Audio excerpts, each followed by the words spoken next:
हाँ जी, तो बेटा हमारे पास atomic and molecular masses and mole concept. तो अभी फिलहाल इतने पे लेके चलते हैं। तो बेटा देखो, एटॉमिक मासेस नाम से क्लियर है कि mass of the atom is called atomic mass, ठीक है। लेकिन इसको निकाला कैसे गया है, इसको देखो वैसे तो सिंपल, लेकिन ये डेफिनेशन नहीं है ना, हम सीधे बोल दें कि एटॉमिक मास क्या होता है ना, कि mass of the atom is called atomic mass, mass of the molecule is called the molecular mass. हाँ, समझने के लिए, आइडेंटिफिकेशन के लिए आप मतलब हिंट बताओ तो सही है कि एटम का मास क्या होगा, कि एटॉमिक मास, लेकिन निकलेगा कैसे। तो जो निकालने का तरीका होता है, जो उसको बताने का तरीका है, डिफाइन करने का तरीका है, वही उसकी क्या है बेटा, डेफिनेशन। ठीक है।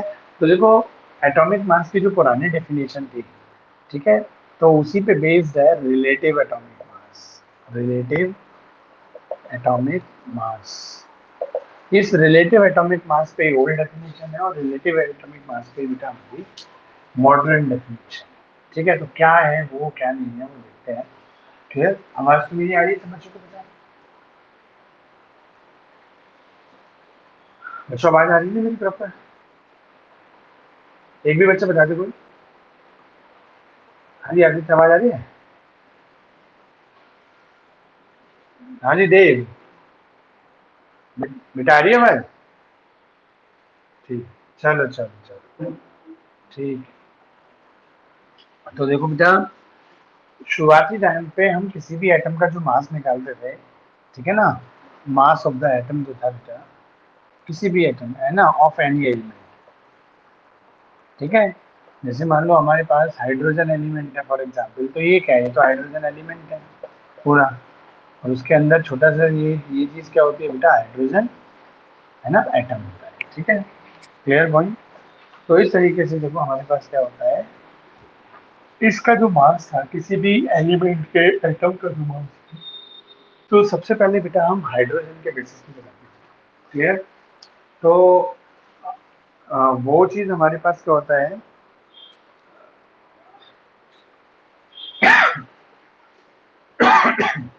तो उसी चीज को बेटा तो रिलेट करके बताना। देखो रिलेटिव एटॉमिक मास से मीनिंग है, चलो ये बाद में लेंगे, रिलेटिव जो शुरुआती दौर से कंसेप्ट थे उसी से स्टार्ट करता हूँ। तो सबसे पहले हम बेटा मास ऑफ द हाइड्रोजन के बेसिस पे कंपैरिजन करते थे। तो मास ऑफ द हाइड्रोजन है, एक्चुअल में ये यूनिट हुआ करता था, ठीक है ना, इसका मास क्या आया था, 1 आया था, ठीक है, और इसी पे हम यू लगाते थे, याद करो, है ना, 1 यू, फिर बाद में वो कन्वर्ट हुआ 1 एन यू। तो आज यही सारी चीजें आएंगी कि जो आप देखते हो एटॉमिक मास की यूनिट आपकी बुक में कहीं पे, जैसे 40 नाइट्रोजन की 14 यू भी मिलती है, 14 ए भी मिलती है। तो what is the difference between the 14 you and 14 ए, ठीक है नहीं, कैसी ये चीजें हैं। तो देखो पुराने जमाने में हाइड्रोजन जो एटम था, हाइड्रोजन जो एलिमेंट के एटम थे, उसका मास क्या था, सबसे लीस्ट था, सबसे कम था। शुरुआती दौर में हमारे पास ज्यादा एलिमेंट भी नहीं थे बेटा, ठीक है, बहुत कम एलिमेंट थे। जितने भी एलिमेंट थे उसमें सबसे कम जो मास था वो किसका था, हाइड्रोजन का था। तो उससे कंपैरिजन करके ही बाकी एलिमेंट के मास बताए जाते हैं, ठीक है ना। जैसे मान लो फॉर एग्जांपल आपको 5 मीटर कपड़ा लेना है, तो आप कैसे लेते हो, कपड़े वाले पे क्या होता है बेटा, एक मीटर स्केल होता है, ठीक है, 1 मीटर को लेंथ को मेजर करने वाला, 5 मीटर, 5 मीटर आपको लेना है, तो कैसे लिया जाता है, ठीक है बेटा, तो आप ही बताओ कैसे है। तो वो 1 मीटर लेता है, उसको 5 टाइम्स कर देता है, ठीक है नहीं, 5 मीटर का, किसी को 2.5 मीटर लेना है, तो वो मीटर स्केल को पहले एक बार, फिर 2 बार, फिर उस मीटर स्केल पे वो आधी जगह कपड़ा लगाता है, ठीक है ना बेटा, और ऐसा करके 2.5 मीटर ले लेता है। तो मतलब कंपैरिजन किससे किया, एक जो मिनिमम वैल्यू है 1, उससे कंपैरिजन किया। कोई भी 10 लीटर दूध लेना हो, ठीक है, तो भी क्या करते हैं, वो 1 मीटर का दो या 5 लीटर का हो तो दो, पाँच, पाँच से दो कर दिए, या मिनिमम क्या होता है 1 लीटर का होता है ना। तो आप तो छोटे छोटे भी आते हैं, ऐसी बात नहीं है ना, आधी किलो का भी होता है, 250 ग्राम का भी, होता है। बट बेसिक जो शुरुआती जमाने में जो बना हो, तो एक बना, ठीक है जी। अगर मान लीजिए आधा करना होता है तो उसी एक बार आधा करो, तो रिलेशन तो बेसिकली 1 यूनिट से करना है, ठीक है। फिर बाद में उसी में इधर का आधे लीटर का ही बना दिया, है ना, तो आपका 1/4 लीटर का भी बना दिया, है ना, तो 50 ml का भी बना दिया, 100 ml के भी, 50 ml के भी, फिर डिफरेंट डिफरेंट मेजरिंग सिलेंडर्स का बना दिया, ठीक है। तो लेकिन बेसिक तो 1 था, तो मतलब आप कंपेरिजन जो करते हैं वो जनरली 1 से किया जाता है, लीस्ट से, और टाइम्स करना आसान होता है। देखो आप जैसे क्या मान लो आपको 2 लीटर का होना है, तो 1 लीटर वाले से आप 2 बार कर दोगे 2 लीटर आ जाए। अब आधा लीटर उसी में करना है और उसका अगर प्रॉपर मेजरिंग नहीं हो अभी तो थोड़ा बहुत कम ज्यादा हो सकता है। तो देखो फ्रैक्शन में मतलब फ्रैक्शन में कंपैरिजन करना मुश्किल होता है, बल्कि मल्टीप्लाई में टाइम्स में कंपैरिजन करना क्या होता है, आसान होता है। क्लियर है पॉइंट? इसीलिए उन्होंने बेसिक यूनिट 1 को चुना और उसके टाइम्स करते हैं। तो अब जैसे उन्होंने देखा कि नाइट्रोजन का मास कितना है, तो उन्होंने क्या पाया कि नाइट्रोजन एटम का मास जो है, अब वो मैं आपको एक्सप्लेन नहीं कर रहा हूँ वो पुराना तरीका क्या था कि उन लोगों ने बेटा कैसे हाइड्रोजन का मास निकाला, कैसे नाइट्रोजन का मास निकाला। ठीक है, और आपके यहाँ क्या है, किसी भी एलिमेंट का जो रिलेटिव मास होता है बेटा, है ना, वो क्या होता है, तो वो हाइड्रोजन के कितने टाइम्स। Clear point? जैसे नाइट्रोजन का मास है, तो नाइट्रोजन का मास मुझे निकालना है, तो मैं कैसे करूंगा कि मास ऑफ द नाइट्रोजन, ठीक है, मास ऑफ, है ना, 1 एटम ऑफ नाइट्रोजन, तो वो क्या होगा, हाउ मेनी टाइम्स, तो एक्स टाइम्स में कर देता हूँ, है ना, मतलब 2 टाइम्स है 3 टाइम्स है, हाउ मेनी टाइम्स, है ना, x times into mass of 1 atom of hydrogen, 1 atom of hydrogen. ठीक है, अब जैसे फॉर एग्जाम्पल ने देखा ये कितना मिल रहा है जी, 14 यूनिट मिल रहा है। हाइड्रोजन का कितना होता है जी, 1 होता है। ठीक है, तो ये क्या हो गया उसका भाई 14, इसका कितने टाइम्स है भाई। देखो बेसिकली हमारे पास क्या चीज़ है, ये प्रैक्टिकली हमने निकाला, ये हमने प्रैक्टिकल निकाला, बस रिलेट कर दिया जी, इसका है कितने हैं, 14 टाइम्स है। तो यहाँ एक्स की वैल्यू क्या हो गई बेटा, है ना, 14 टाइम्स हो गई। क्लियर? ठीक। और हमारे पास जैसे मान लो अब मुझे किसी और का करना है, मान लीजिए यहीं पे मुझे ऑक्सीजन का देखना है, तो हम जानते हैं जी ऑक्सीजन का जो मिला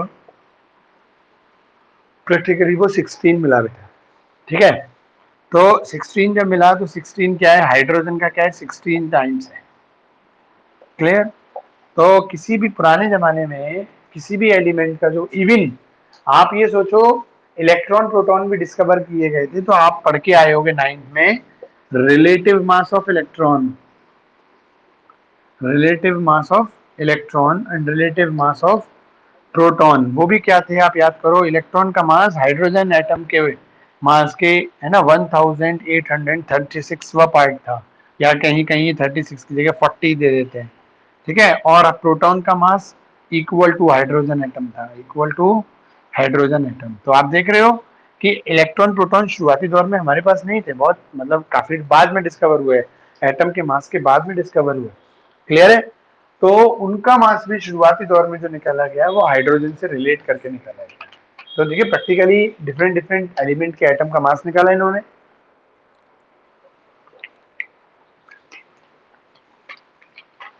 ठीक है बेटा, और उसको रिलेट कर दिया किससे, हाइड्रोजन से। तो जो डिफाइन किया गया मतलब निकाला प्रैक्टिकली, जिस तरीके से हाइड्रोजन को मास निकालने का तरीका था, उसी तरीके से ऑक्सीजन का भी निकाला, नाइट्रोजन का भी निकाला, डिफरेंट डिफरेंट एलिमेंट्स के एटम का मास निकाला जो तरीका था, लेकिन उसको डिफाइन कैसे किया। एक तो होता है ना प्रैक्टिकल करना, फिर उसको लिखना, तो उसको जो डिफाइन किया गया वो कैसे किया गया, वो हाइड्रोजन से रिलेट करके किया गया। ठीक है बेटा, तो वही शुरुआती दौर की एडमिशन बनी, वो डेफिनेशन बनी कि mass of any element, any atom of, sorry, mass of atom of any element, है ना, किसी भी एलिमेंट के एटम का जो मास होता है वो हाइड्रोजन के कितने टाइम्स है ना, how many times the mass of the 1 atom of hydrogen. ठीक है बेटा, तो इस तरीके से बेटा हमारे पास ये कंडीशन है। अब देखो क्या है, ये जो है जैसे हमारे पास 1 है, तो 1 को क्या बोला जाता है, अब देखो यही चीज कैसे बन गई कि अब देखो हम अगर इस पे जाए 14 और 1 को हटा के हमने क्या लिख दिया, 1 का नाम होता है यूनिट, और यूनिट को शॉर्ट में क्या कर दिया गया, 14 यू। आ गया पॉइंट समझ में? क्लियर है? तो ये हमारे पास इस तरीके से क्या बना, यू वर्ड आया। यू वर्ड आया जब हमने किसी भी एटम के मास का कंपैरिजन बेटा किससे किया, हाइड्रोजन से। ठीक है, हाइड्रोजन का मास कितना होता है, 1 मतलब यूनिट, यूनिट से क्या बना, यू। ठीक है, तो इस तरीके से ये था। हाँ जी बच्चों बताओ, ये जो हाइड्रोजन से कंपैरिजन करके शुरू में जो डिफरेंट डिफरेंट एलिमेंट के एटम के मास को डिफाइन किया गया। ठीक है, देखो एक वर्ड मेरे समझते हो मैं क्या बोल रहा हूँ, कि एलिमेंट के एटम के मास को, क्योंकि एलिमेंट तो ये पूरा है। ठीक है, तो एलिमेंट का मास नहीं होता, है ना, एलिमेंट के एटम का मास होता है, जो एक एटम का होगा वो उस एलिमेंट के इंडिविजुअल अलग अलग सारे एटम्स का होगा उसमें। ठीक है, तो वर्ड समझते हो? तो इनमें थोड़ा कंफ्यूज मत हुआ करो कि एलिमेंट क्या एटम क्या है, तो तुरंत पिक्चराइजेशन आपके दिमाग में हो जाना चाहिए कि भाई ये एलिमेंट होता है, ये उसका एटम होता है। ठीक है बेटा, तो इस तरीके से। तो यहाँ तक बताओ, यहाँ तक किसी बच्चे को कोई दिक्कत? हाँ जी देव, समझ में आ गया इतना? उफ, ठीक है ना। अब आगे बढ़ते हैं बेटा। देखो, अब समय आगे बढ़ा तो क्या हुआ कि बहुत सारे एलिमेंट ऐसे भी होते हैं, मतलब सॉरी, कहने का आगे जाके जो प्रॉब्लम आई इसमें वो क्या आई, जैसे हाइड्रोजन एटम है। हमने लास्ट लेक्चर में भी बताया था, मतलब लास्ट जो सैटरडे का लेक्चर था बेटा, मतलब जो फ्राइडे का, कि डाल्टन एटॉमिक थ्योरी की एक पोस्टुलेट रॉन्ग हुई। क्या क्या हुई कि हाइड्रोजन एलिमेंट के ही एटम का मास अलग अलग मिला। जैसे हाइड्रोजन के कोई कुछ एटम ऐसे मिले जिनका मास 1 था। हालांकि जो हाइड्रोजन का एक एटम होता है वो 3 तरह के एटम से मिला हुआ पाया गया। ठीक है, फिर एक हाइड्रोजन का जो एटम था, याद है वो आइसोटोप पढ़ाया था आपको। ठीक है, इसमें एक हाइड्रोजन जो हम जनरली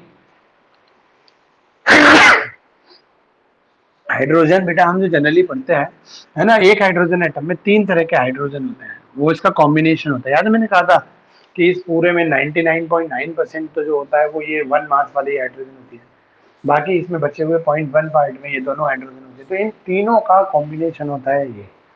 तो जब बेटा आइसोटोप्स मिलने स्टार्ट हो गए तब दिक्कत आई।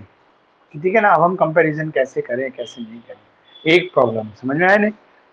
तो वहां भी एक कंपैरिजन करने का तरीका बना। क्या बना कि जो मेन हाइड्रोजन एटम है बेटा, उसमें 99.9% तो ये 1 मास वाला ही होता है। ठीक है, भले ही मान लो हाइड्रोजन जो मेन एलिमेंट है, it is a combination of 3 type of hydrogen atoms, है ना, that having the different different mass. Clear point? किसी की कुछ परसेंटेज है, इसकी कुछ इसकी कुछ, लेकिन सबसे ज्यादा 99.9% तो एक ही है, तो वही 1 से कंपैरिजन कर देंगे। चलो, ये तो एक साइंटिस्ट ने प्रॉब्लम को इस तरीके से, बनी हुई एक प्रॉब्लम और इस तरीके से सॉल्व भी कर दिया। बस अंतर क्या आता, यहाँ आ जाता मास ऑफ 1 एटम ऑफ, है ना, आइसोटोप ऑफ हाइड्रोजन जिसका मास क्या हो, 1 हो, है ना, H1।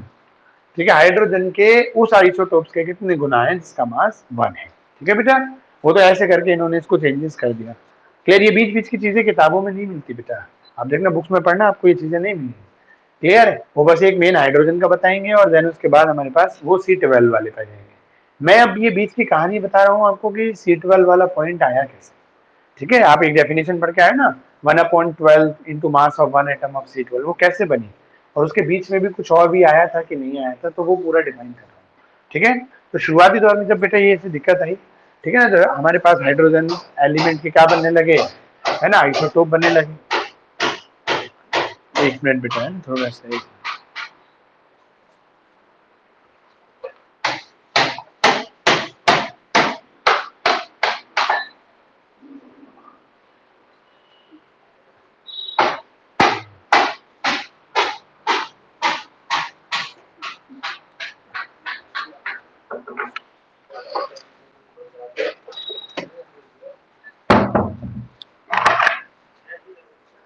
हाँ जी बच्चों, तो थोड़ा सा डिस्टरबेंस होगा, तो अगर मतलब आवाज़ ज़्यादा डिस्टर्ब कर रही है तो मुझे बता देना, है ना, क्योंकि बगल वाली बिल्डिंग में, घर के बगल वाली बिल्डिंग में ढाका पीटी चल रही है, दीवार पे ही है हमारी, तो ज़्यादा इशू तो बता देना, बट मुझे लगता नहीं, मैंने किवाड़े बंद कर दी। हाँ जी, तो हमारे पास क्या कंडीशन थी बेटा, तो शुरुआत में हाइड्रोजन एटम से कंपेरिजन हुआ। क्लियर? बताओ, ठोक पीट की आवाज़ ज़्यादा आ रही है, मेरी ज़्यादा आ रही है? हाँ जी बच्चों, अच्छा, मतलब मेरी समझ में आ रही है ना ठोक-पीट के बीच? चलो, तो देखो हमारे पास क्या कंडीशन थी, तो शुरुआत में जब आइसोटोप्स आ गए तो इसमें एक दिक्कत आई, लेकिन वो दिक्कत भी इन्होंने दूर कर दी कि हाइड्रोजन का, इस हाइड्रोजन एटम का ये वाला जो आइसोटोप है जिसका मास 1 है। क्लियर? पहले भी तो इसी वजह से कंपैरिजन कर रहे थे कि हाइड्रोजन क्यों लिया, क्योंकि हाइड्रोजन का मास 1 होता है, तो इन तीनों हाइड्रोजन में जिसका मास 1 है उन्होंने वो ले लिया, कि किसी भी एलिमेंट का मास, जैसे नाइट्रोजन का मास है, तो नाइट्रोजन का मास, ये जो हाइड्रोजन का वो आइसोटोप जिसका मास 1 है उसके कितने टाइम्स है ना, उससे कंपैरिजन कर लिया, वो प्रॉब्लम सॉल्व हो गई। लेकिन फिर आगे जाके क्या हुआ, हाइड्रोजन की हर एलिमेंट के साथ मिलके कंपाउंड नहीं मिलते थे। ठीक है, सबसे ज्यादा जो कंपाउंड मिलते थे वो किसके साथ मिलते हैं, या नेचर में कोई भी कंपाउंड होते हैं सबसे ज्यादा मिलने वाले जो कंपाउंड होते हैं वो किसके होते हैं, कार्बन के। ये बात आप बेटा 10th में कार्बन एंड इट्स कंपाउंड आपका एक चैप्टर है, ठीक है, आप उसमें पढ़ के आए हो कि कार्बन में एक तो क्या होता है, लास्ट शेल में 4 होने की वजह से इनमें कैटिनेशन प्रॉपर्टी सबसे ज्यादा होती है, और डिफरेंट डिफरेंट कंपाउंड से मिलने की टेंडेंसी भी इनकी सबसे ज्यादा होती है। और अगर आप बेटा अपनी चारों तरफ निगाह भी डराओ, जैसे फॉर एग्जाम्पल ये मार्कर है, मार्कर में प्लास्टिक है, प्लास्टिक किससे है, पॉलीमर, पॉलीमर में क्या होता है, कार्बन। ठीक है, मेरी ये शर्ट है ना, शर्ट में भी क्या होते हैं, पॉलीमर्स होते हैं, थ्रेड्स होते हैं, इन सब में क्या होता है, कार्बन होता है। ठीक है, आप देखो आपका पेन है वो प्लास्टिक का बना हुआ है ना, आपके एटीएम कार्ड्स प्लास्टिक के बने हुए हैं, चारों तरफ आप देखो पॉलीमर इतना ज्यादा फैला हुआ है ना। आपके कपड़े तो मतलब जो चीज बर्न हो जाए, जो भी चीज बर्न हो जाए उन सब में क्या होता है, कार्बन होता है, कार्बन कंटेंट होता है, ये बात आप पढ़ के आए हो। तो हमारे तरफ पाई जाने वाली चीजों में बहुत सारी चीजें, मतलब 95% चीजें ऐसी होती है जिसमें कार्बन, ये नहीं कहना हर चीज में कार्बन होता है। पॉइंट ऑफ जैसे हमारी हड्डियां हैं, हड्डी में कैल्शियम फॉस्फेट है, वहां तो कार्बन नहीं है, लेकिन हड्डियों के ऊपर जो स्किन है, जो बाल है, उनमें तो क्या है, उसमें तो कार्बन है। समझ में आया नहीं? तो इस तरीके से मोस्ट ऑफ द थिंग्स में हमें क्या मिलता है बेटा, कार्बन मिलता है। क्लियर है पॉइंट? तो ये बेटा आप याद रखना। क्लियर है? तो हमारे पास क्या होता है, इसलिए ये सोचने लगे कि भाई हाइड्रोजन को रिप्लेस करके अगर हम कार्बन लाएं तो क्या होगा। तो देखो इन्होंने क्या करा, अगर ये कार्बन में के साथ भी क्या था, कार्बन के भी आइसोटोप्स मिलते थे, और कार्बन के आइसोटोप क्या थे, C12 है ना, C13, और हमारे पास एक आइसोटोप क्या था, C14। और इस वाले आइसोटोप का जो मास था वो क्या था, एग्जैक्ट 12 था, और इनका 12 के साथ कुछ फ्रैक्शन में था, जैसे 12 पॉइंट समथिंग और 12 पॉइंट समथिंग। तो इस वाले का मास पूरा क्या था, पूरा 12 यूनिट था। Clear point? ठीक है, तो इन्होंने क्या करा देखो, अब हम ऐसे कंपैरिजन कर सकते हैं। अब इनका कंपैरिजन क्या था, मैं एक चीज तो लिखा रहने दूंगा, देन उसके बाद हम कंपैरिजन करेंगे। एक पुराना फॉर्मूला लिखा छोड़ देता हूं, देन हम उसको कंपैरिजन करेंगे। तो पुराना क्या था, देखो बेटा हमारे पास मास ऑफ एन एटम, मतलब एक single atom of any element,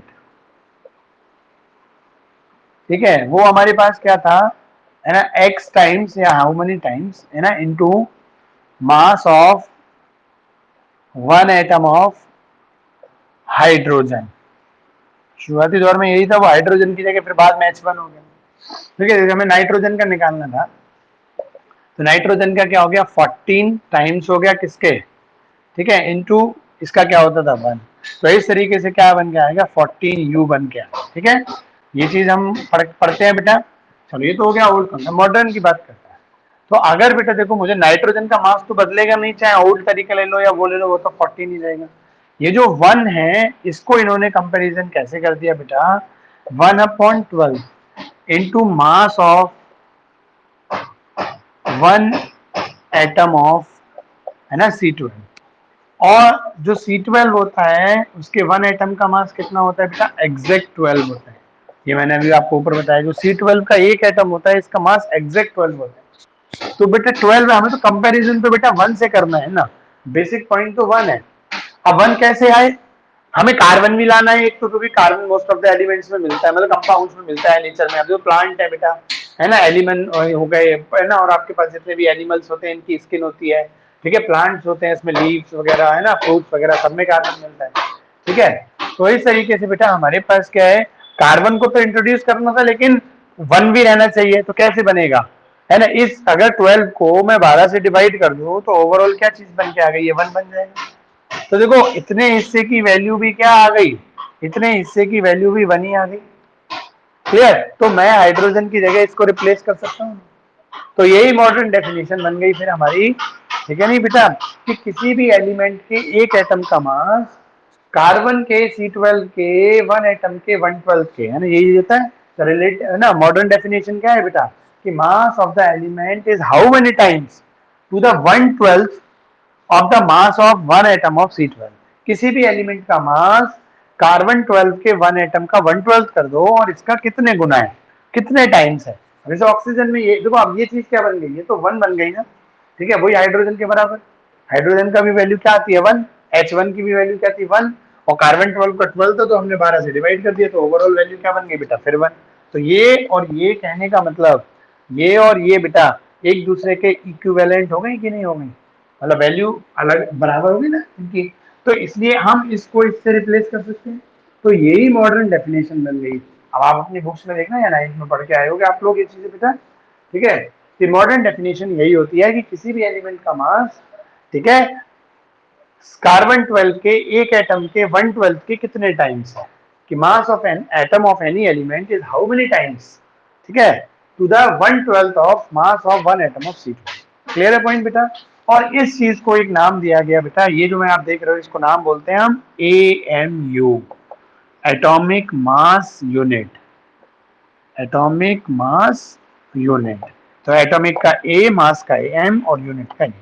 तो इसे हटके फिर बेटा देखो, जब तक हाइड्रोजन था तब तक तो हम यहाँ यू लिखते थे। अब हम इसके बेसिस पे क्या लिखेंगे, अब देखो कंपैरिजन करते हुए नाइट्रो 14, 14 इंटू ओवरऑल तो 1 ही हो गया, लेकिन ये इसकी वजह से आया तो यहाँ क्या लिखा जाएगा, ये 1 को हटा के हम इस 1 की जगह क्या लिखेंगे, 1 की जगह तो हम ये लिखेंगे ना, तो क्या बन जाएगा 14, 1 को हटाएंगे तो क्या आ जाएगा ए, आ गया।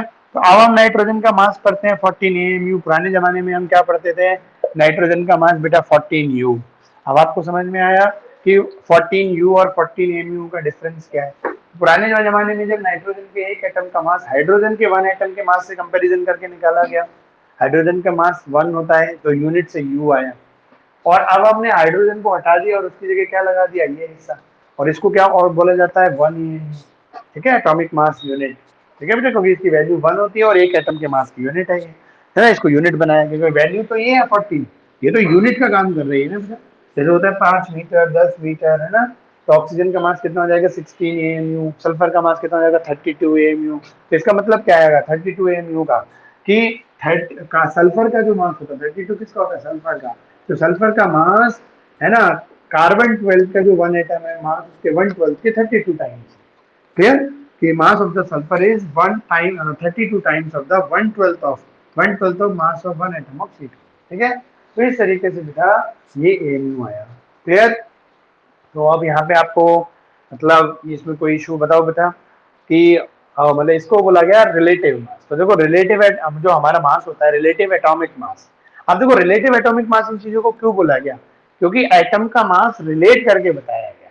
तो सारे एलिमेंट के एटम है उनका मास, पुराने जमाने में हमने हाइड्रोजन की मास से कंपेरिजन किया, और अब किससे किया बेटा हमने, आपके कार्बन के मास से, ठीक है। और इसमें कुछ नंबर ऑफ पार्टिकल वगैरह का भी होता है, मोल कॉन्सेप्ट की चीजें भी आएंगी, तो वो चीजें मैं रिलेट करूंगा कब बेटा आपको, है ना, कि इतने पार्टिकल का मास जी इतना होता है जी, इतने पार्टिकल के मास, मतलब इस एलिमेंट के इतने पार्टिकल का मास इतना, इस एलिमेंट के इतने पार्टिकल का मास इतना।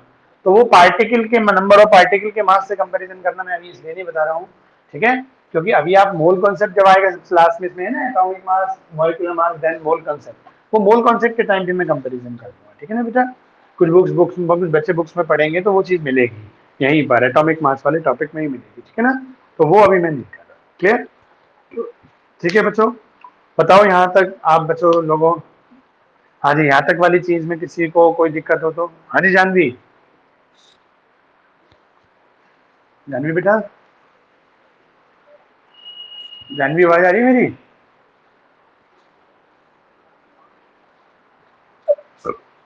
जानवी कहाँ गायब हो गई, हाँ जी आ रही है, समझ में आया हाँ, हाँ जी बताओ, ये यू कब आता है और ये म्यू कब आता है किसी भी एलिमेंट के मास में, एटम के मास में, हाँ जी जानवी,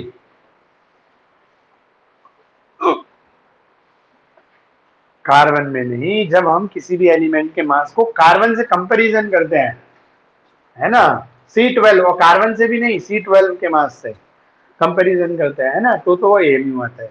और जब किसी भी एलिमेंट के एटम के मास को हम हाइड्रोजन के एक एटम के मास से कंपैरिजन करते हैं, वहां H1 मत बोलना, H1 तो बीच की स्टेज है, ठीक है, जो ओल्ड डेफिनेशन थी वो हाइड्रोजन पे बनी हुई थी, तो वहां पे क्या रहता है यू आ जाता है, ठीक है। चलो इस तरीके से बेटा हमारे हमारे ये बन के आए, ठीक है। तो ये चीज हुई, इसके बाद देखो आपकी बुक में वही एटॉमिक, देखो आप एटॉमिक मास की डेफिनेशन जो मॉडर्न है वही दे रखी है, ठीक है ना, कि the atomic mass of an atom of an element is the number of times N atom of that element is heavier, इन्होंने ये बोल दिया is heavier than N atom of C12, ठीक है। क्लियर, तो इन्होंने हैवियर वर्ड यूज कर दिया, हमने सीधे सीधे मास को बोल दिया, वही मास से ही तो हम हैवीनेस बताते हैं, वेट से मतलब कहने का, ठीक है ना बेटा। तो ये वो थोड़ा आप देखो रिलेट कर लेना इस चीज से, आप थोड़ी सी डिफरेंस मतलब वर्ड्स अलग जा रहे हैं लेकिन मीनिंग सेम है, ठीक है। और इसके बाद एक दे रखी है 1 AMU की डेफिनेशन, कि आपके 9th में भी थी, है ना। तो 1 AMU क्या होता है, it is equal to the 1/12 of the mass of an atom of C12 isotope. ठीक, इसके आगे बढ़े बेटा, देखो तो हमारे पास एक एवरेज एटॉमिक मास होता है। तो देखो एवरेज एटॉमिक मास हम कैसे निकालते हैं, तो उससे पहले चलो एवरेज बताने से पहले सेम इसी तरीके से हमारा मॉलिक्यूलर मास और मतलब वो रिलेटिव मॉलिक्यूलर मास खत्म हो जाएगा, तो एक बार पहले बोल देते हैं, देन एवरेज एटॉमिक मास की तरफ बढ़ेंगे। अच्छा, एक ग्राम एटॉमिक मास भी होता है बेटा। ठीक है, एक तो हो गया रिलेटिव एटॉमिक मास, तो वो हमने रिलेट करके निकाल दिया।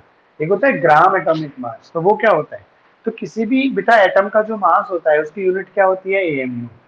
अगर हम AMU ने लेके ग्राम ले लें, क्लियर, तो मतलब एटॉमिक मास इन ग्राम, तो वही चीज हमारा कहने लगता है ग्राम एटॉमिक मास। क्लियर। और देखो अब मुझे यहाँ पे वो मोल कंसेप्ट वाला पॉइंट लाना ही पड़ेगा। ठीक है, वो 9th में याद है, मैं हम और आपके बीच में एक वो भी हो रहा था, यहीं पर काफी टाइम वो बना था, कंफ्यूजन वाली चीज। मैंने कहा बेटा ये अभी आप लोग तभी समझ पाओगे जब आप इस चीज को प्रॉपर तरीके से पढ़ोगे। मतलब एक चीज अभी बताता हूँ क्या कंफ्यूजन हुआ था 9th में, मुझे ध्यान है आपके और मेरे बीच में हमारे। जैसे क्या था, हमने इस तरीके से बताया था, याद करो, मास ऑफ, है ना, वन एटम। ठीक है, वन एटम ऑफ कोई भी ले लो, जैसे मान लो वन एटम ऑफ नाइट्रोजन का चल रहा है, तो दैट इज 14, है ना, AMU। और हम कहते थे जी मास ऑफ, हम क्या मतलब बुकी कहती है 6.022 इंटू 10⁻23, जिसको बोलते हैं ना 1 mole atoms of nitrogen, that is 14 gram. Clear. तो पॉइंट आया था सर ये वाली चीज, तो आगे वाला जो पॉइंट है ये 14 कैसे आ जाएगा, ये तो 14 की जब इससे मल्टीप्लाई करेंगे तो वैल्यू तो बदलनी चाहिए, याद आ गया। ठीक है, काफी इस पे वो हुआ, तो मैंने कहा ये आप चीज 11th में देखेंगे ध्यान से। तो अभी भी चलो, आज तो नहीं है, आज तो टाइम नहीं बचा, इस चीज को कल अच्छे से क्लियर करेंगे, लेकिन अभी ग्राम एटॉमिक मास समझ लो। तो बेटा इसको क्या बोलते हैं, 1 मोल, है ना। तो 1 मोल एटम्स का मतलब मास ऑफ 1 मोल एटम्स, ठीक है, ऑफ नाइट्रोजन। क्लियर। तो नाइट्रोजन के 1 मोल एटम्स का जो मास होता है वो ग्राम में रिप्रेजेंट होता है। तो जब हम बेटा एटॉमिक मास को ग्राम में ले लेते हैं ना, atomic mass of any element in gram, that is called gram atomic mass, और जो मोलर मास भी कहलाता है। ठीक है बेटा, वो 1 मोल का मास क्या कहलाता है, मोलर मास। भाई वन, है ना, मास ऑफ 1 मोल को क्या बोलते हैं हम, मोलर मास। ठीक है, तो मोलर मास ऑफ नाइट्रोजन जो हो जाता है वो क्या हो जाता है, 14 ग्राम। आपको याद रहेगा। ठीक है, तो एक चीज ये होती है, तो इसको अब ये वो वाली चीज को कल देखते हैं, क्योंकि मोल कॉन्सेप्ट में जब वो चीजें आएंगी तभी वो क्लियर होगा। चलो अब देखो बेटा, सीधा सीधा सेम ऐसे ही बेटा हमारे पास क्या है, मॉलिक्यूलर मास और ग्राम मॉलिक्यूलर मास। ठीक है, मॉलिक्यूलर मास और एक टॉपिक है हमारा ग्राम मॉलिक्यूलर मास। तो देखो ये ऐसे मानो किसी का निकालना है मुझे, फॉर एग्जांपल वाटर का निकालना है, तो मॉलिक्यूलर मास वाटर का क्या होता है, तो आप इसको वही जैसे हम करते हैं ना, 2 हाइड्रोजन है 1, है ना, तो 1 क्या हो जाता है, AMU, ऐसे करके आ गया भाई। वन हाइड्रोजन का 1 AMU और 2 है, प्लस ऑक्सीजन का कितना है, 16 AMU, ओवरऑल क्या हो गया, 18 AMU। तो that is the mass of 1 molecule. तो मॉलिक्यूलर मास क्या होता है, मास of 1 molecule of any substance.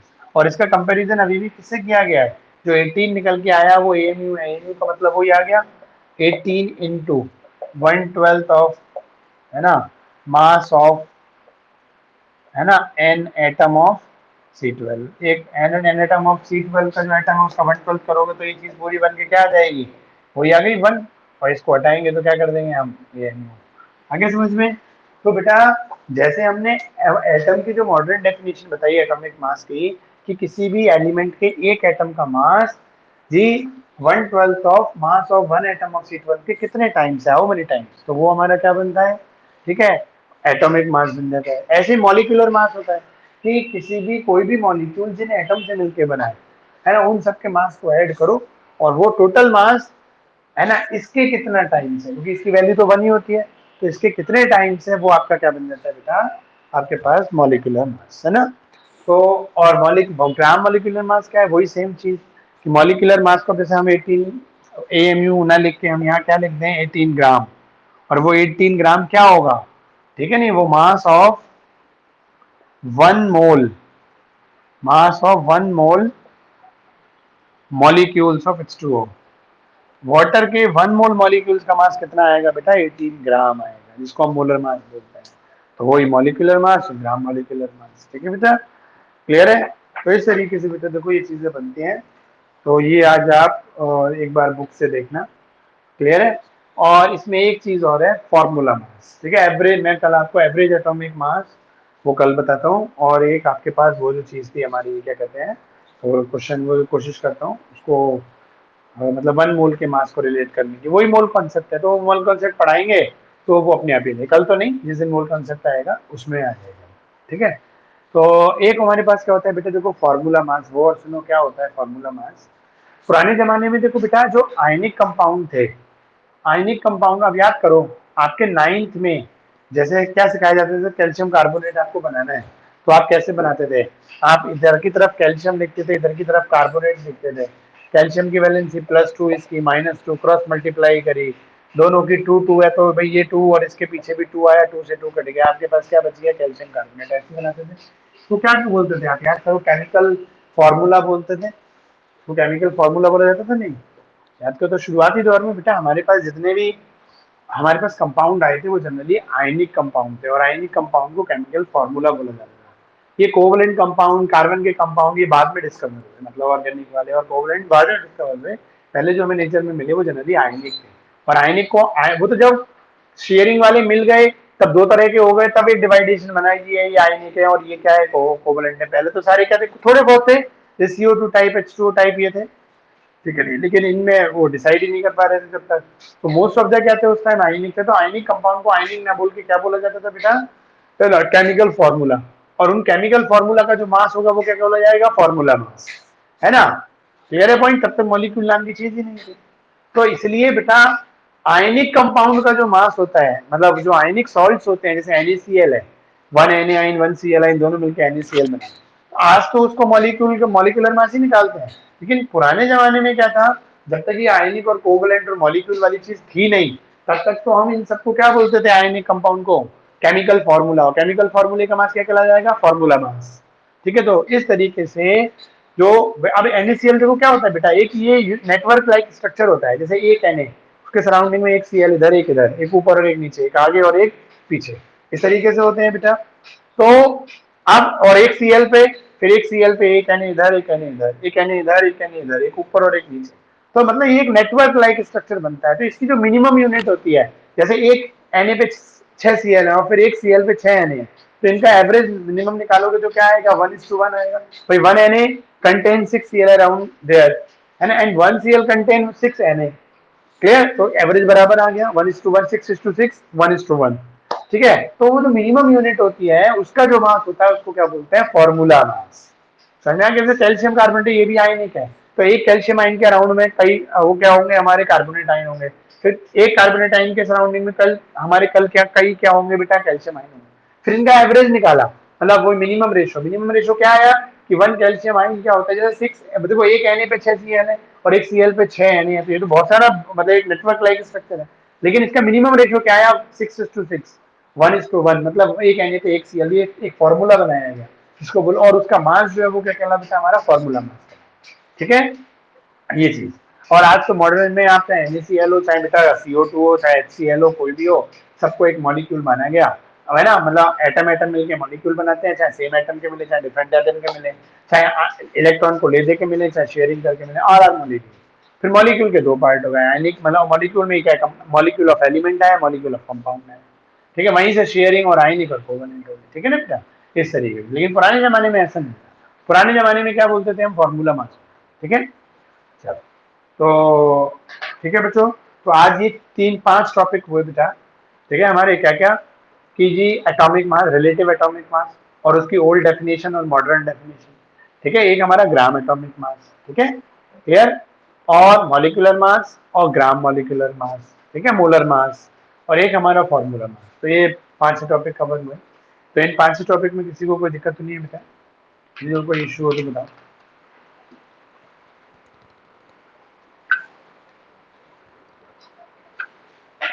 चलो ठीक है, फिर बेटा आज इतने ही रहने देते हैं।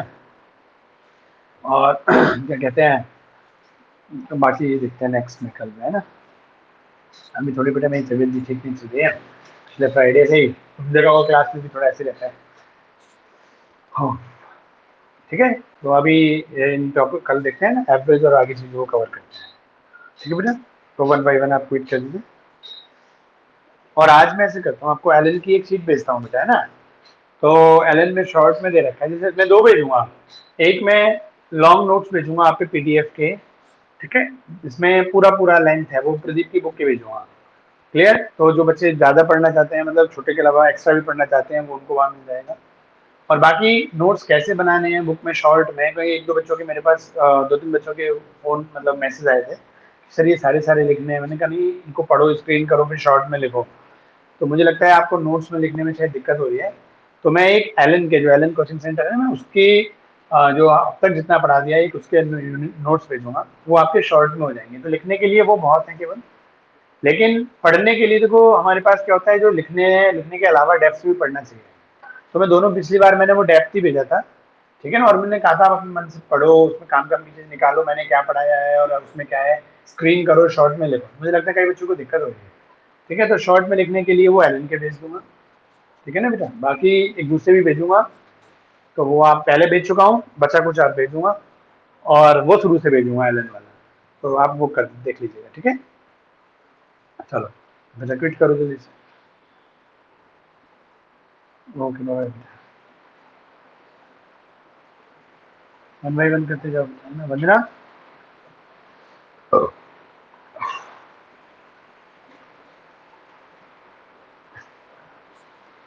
मुस्कान बेटा करो। हाँ जी बच्चों करो बेटा। ओके।